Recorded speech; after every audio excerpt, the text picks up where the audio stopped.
Right now, Pittsburgh's best sports show is about to begin. Call us or tweet us.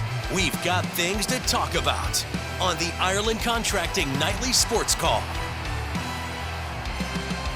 Thank you very much, Ken. Good evening, everyone. Welcome to the Fan Cave. You know what to do. Call us at 412-575-2600 or hit us up on Twitter at KDPomp, at Chris Mueller PGH, as we're trying to figure out what the Pirates are doing in the last of the 10th and what has been a wild game. Right now, it looks like it's 9-8 with the Pirates having runners at first and third, one out in the bottom of the 10th. This after the bullpen blew it in the top of the ninth. David Bednar gave up a home run to Jackson Merrill. And then in the 10th, Colin Holderman could not hold him. It was a 9-6 lead. And now all of a sudden the Padres are allowing pass balls, wild pitches, walks, and they're pulling a Pirates bullpen in the bottom of the 10th. Chris, it's been a wild game, and it's one the Pirates really need considering what happened last night and considering what happened the day before that. Yeah, I mean, it feels like their last stand, at least to me, and Bednar blowing the game in the ninth inning, I think, is indicative of what has ailed this team all year. Players that were supposed to be linchpins of winning, giving up big hits or not getting big hits and failing at the plate.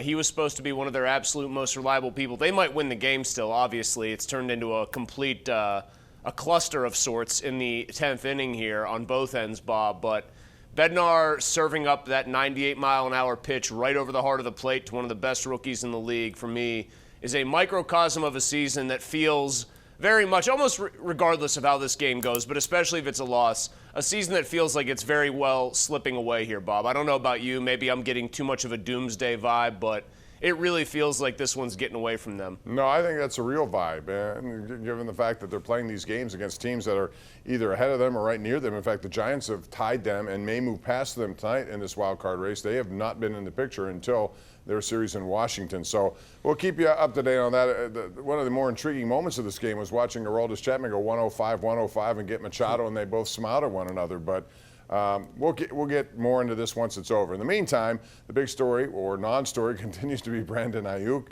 and the situation. And I know Pony has put a lot of time and effort into this, and hopefully he's going to be right at the end of this. But right now, it's still not done. There are a lot of different beliefs out there about what's going to happen here. Quite frankly, there's nothing much to say right now other than until he gets done. And do you think it's going to end up with him coming to the Steelers? I do think it's going to end up with Brandon Ayuk coming to the Steelers. I do think that Pony has been correct in his reporting on this. I would refute, or I would suggest some of the people reporting that things are not close to being done are incorrect. I was told by somebody on Monday, Bob, so as far back as Monday, that the deal was essentially done and that they were dotting I's and crossing T's. So that corroborated everything Pony had been saying to that point and has said since. And I trust the person I got it from.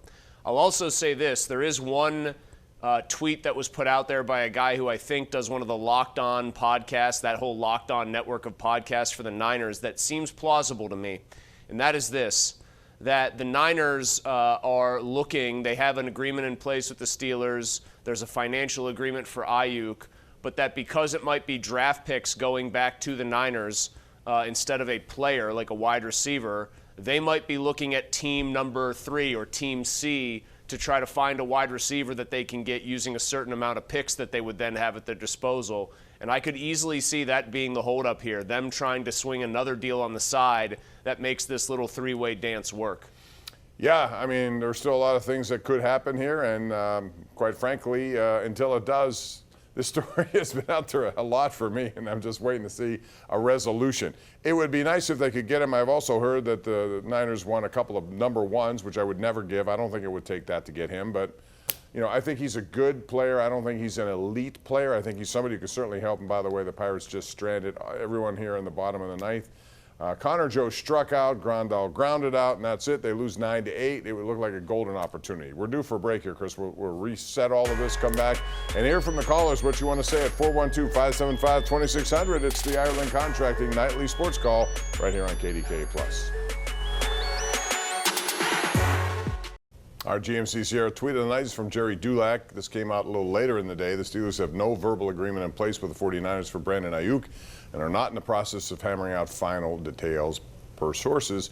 and any potential deal would not involve the Steelers giving up player. And that may be the key to it, Chris, right there, that they may want somebody in return, and the Steelers may not do that. But then again, if the draft capital is too high, I don't think the Steelers should engage in that. So who knows, what's in play here. But if, to me, I'd look at this and say, if I can give up a 2 or a 3 or both, maybe next year in the year, whatever the case may be, I would do this. If it involved first-round picks, I don't know about you, but I'm not of the belief that Ayuk, to me, would be worth a first and something else. I wouldn't go that far.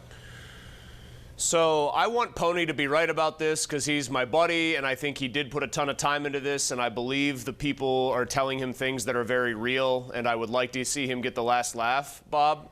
I don't really want Brandon Ayuk on this team. I think he is a marginal upgrade over Deontay Johnson at best. I do not think Brandon Ayuk is a top 10 receiver.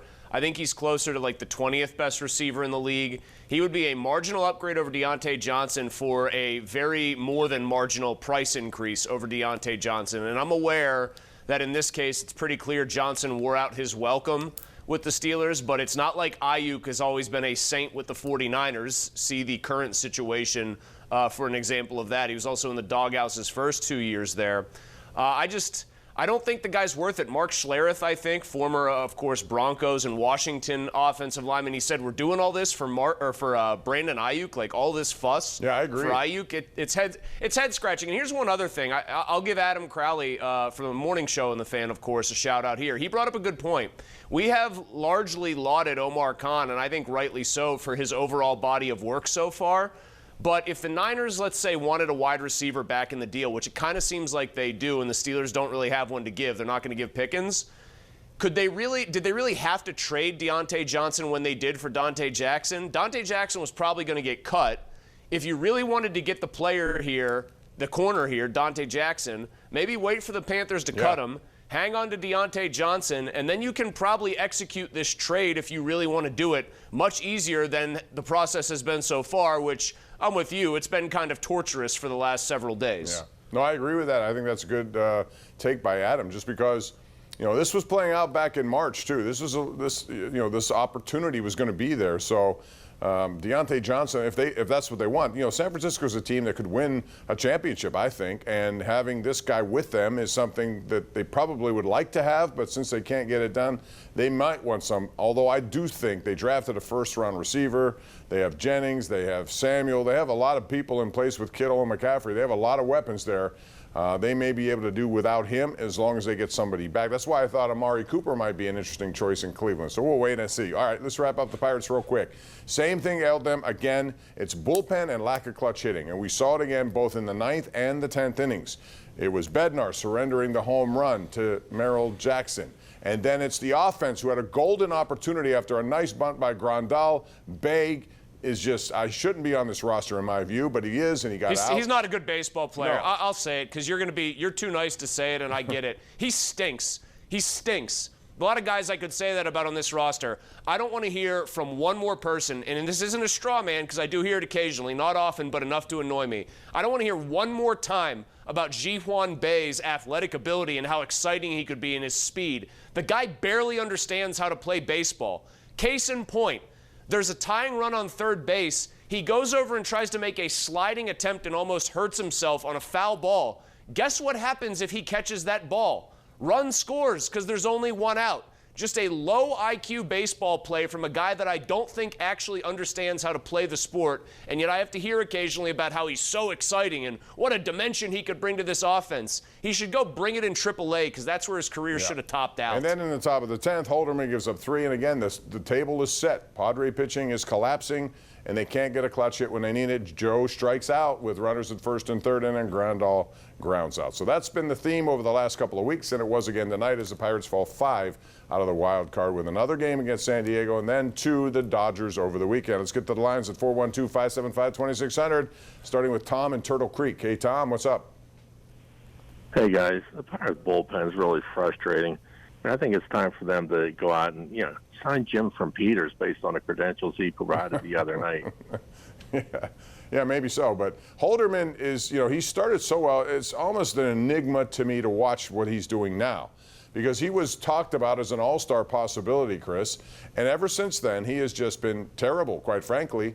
And you can tell me all you want about a 100-mile-an-hour pitch, but he got it up, and yeah, good bit of hitting by Jock Peterson. But you can't put that ball where he put that ball and expect a good hitter not to hit it. I mean, I think they figured him out. He's a sweeper fastball guy, and major league hitters can catch up to 98, 99, 100 up in the zone, like, go zone. And obviously, guys that are big and powerful like Peterson can take a pitch on the outer half and hit it a long way. We saw what happened with Chapman and Bell in the same way. What did Holderman say? He cut his hair because he said the long hair didn't have any outs left in it. He might as well shave it down and look like me, because it sounds like shorter-haired Colin Holderman can't get outs either. I also am I'm wondering, too, like, remember there was the rumor that the big first base prospect from the Orioles could have been dangled for Bednar? If David Bednar wasn't from here, I think people would be loudly calling for his job and telling, Derek Shelton, you need to demote this guy, because he really hasn't been that good either.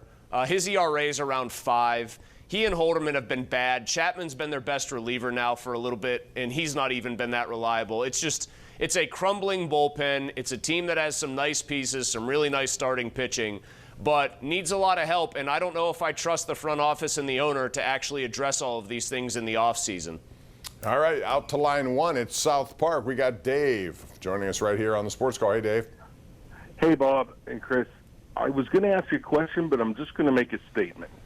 Why are Holderman, Ke'Bryan Hayes, Shelty, and is Monty Grandel still on this team? All right, well, you know why Shelton is. And quite frankly, as I said, Holderman had a good first half. He's fallen apart. Grandal won't be here next year because they have Bart, and they're going to have Davis, and they're going to have Rodriguez, so they have plenty there. The key name for me that you mentioned is Ke'Bryan Hayes. I can tell you that maybe the biggest disappointment this season has been Henry Davis, based on what I expected. But even more so is Ke'Bryan Hayes. To me, he's been the biggest disappointment for a guy who's supposed to be the cornerstone on the hot corner, delivering more hits than he has. He's got 24 runs batted in. I know he had a couple of hits tonight, Chris, but he has been just terrible at the plate. He's been terrible at the plate, and he hasn't really – I mean, he looked like Brian Dorn out there with that Olay play. I know it was a sharply hit ball, but we expect him to make all those plays and vacuum up all those baseballs. And if he's not really fielding at like a Brooks Robinson, Scott Rowland, Nolan Arenado level, he's pretty much useless. If he's just an upper, above average to very good defensive third baseman and hits this poorly – I'm not so sure that that's all that valuable to a team like the Pirates that needs so much more help than just pure defense there. Grandal is here and gets playing time, I think mainly because Skeens likes throwing to him, but obviously him catching tonight is a different story. They have so many bad players. They have so many guys that are just substandard for a team that's trying to make a run. I think you've seen 2 series in a row here, Bob. They've just run into flat-out very good baseball teams that don't have big lineup holes, that have enough pitching, and that know how to win, especially in the case of the Diamondbacks, but obviously the Padres tonight, too. Yeah, Padres have emerged as the #1 wild card now, if I'm not mistaken. The Rays have gotten into a little bit of a tailspin there, so that'll be interesting to see how that continues. Let's go out to Tarentum. Is this right? We have Najee talking about Najee. Nancy, it says Najee there. Hi, Bob. Hey, Nancy. Hi, Chris. Hey, hi, Nancy. Is Najee going to play this year? Yes. Thank you for the call, Nancy. All right, let's go out to Mike in Brighton Township. Hey, Mike. Hey, Malsey. I was wondering, why would they not just keep Chapman in if he was pitching so well in the 8th? Yeah, I have that question all the time. I'm so tired of one-inning guys, and that's it. And you have to play this hand every single day of the week, and then the next night he's not available. And come on, you're in sink or swim territory right now. We saw all the water lying in the outfield. That wasn't the only thing that was submerging. It's the Pirates' chances right now. You cannot tell me that guys can't pitch 2 days in a row, or for that meaning 2 innings. I'm sorry, I don't buy it, Chris, and I know the metrics tell you differently, but whatever. Okay, but, well, hold on. We're missing the problem here. We shouldn't even be talking about feeling like there's a need to throw Chapman out there for 2 innings because that's a symptom, right? Being frustrated about that's a symptom. The cause, the illness is Colin Holderman stinks. David Bednar is not far behind on the path to stinking it up, too. You shouldn't be in a situation where a caller is understandably clamoring for Chapman, their only seemingly good reliever, to go out for another inning. You have 2 other guys who are supposed to do that job, and pick your poison. Would you like Holderman to be the can of kerosene and Bednar to be gasoline, or would you like to flip the roles? Because they're both of those, and then there's always a lit match for them to be thrown on. No, I get it, but I'm just saying, in a night like tonight, if he has it, keep it going. I know he had a lot of pitches in that inning, but he hasn't pitched, and they had a day off Monday. He didn't pitch last night. Give me 2 innings. That's all I'm asking. It's not that much, I don't think. We got to take a break here. We have a couple of more calls, one from Orlando, Florida. Burton Rostraver will try to get you in next right here on the Ireland Contracting Nightly Sports Call.